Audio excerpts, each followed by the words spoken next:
એલા તારે કઈ કામ ધંધો ને આખો દિવસ ગામના ઓટલા જ ભાંગતો હોય. તું શું કામ ધંધો કરે? તું તો ગામના ઓટલા જ ભાંગે. લાઈને એલા માવો પડ્યો હોય તો ખવરાય ને. મને તે ઓલા અડી ગયું ખવરાયું. લે ગલ્લે આટો મારતા હું બાકીમાં માવો આપે તો.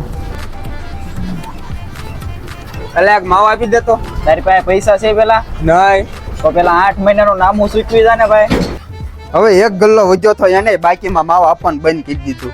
એલા જયંતિભાઈ ની 2 જણા હાજે હું બચતા થાય. ઈ તો એનો ઘરનો વેટ, આપણે એમાં શું લેવા દેવા? હા ઈ તારી હાચી વાત. એ ભાઈ અલંગ જાવ હોય તો અલંગ જાવો ને આપણે અહીંથી સીધો વયા જાવ. દિહોર થી લાકડિયા આવશે, લાકડિયાથી ત્રાપસ આવશે, ત્રાપસ થી ડાયરેક્ટ અલંગ આવશે. સીધા વયા જાવ. હવે ઓલાના ઘરે ખાવા ખીચડી નથી ને સ્કોપિયો ના ટેટસ ચડાવે. એમ કઈ ટેટસ ચડાવે સ્કોપિયો આવી જતા હતા. આ વાત ગામમાં પીડા એ. હવે આ ટાણા ગામ છે? ના ના ભાઈ આ ટાણા ગામ નથી. ટાણા ગામ થી તમે 5 કિલોમીટર આગળ વહી આવ્યા. કેવું છે? હા પાછો વયા જાવ 5 કિલોમીટર એટલે ટાણા ગામ આવી જાય. તો ભાઈ અહીંયા આવો તો. હા ભાઈ બોલો ને.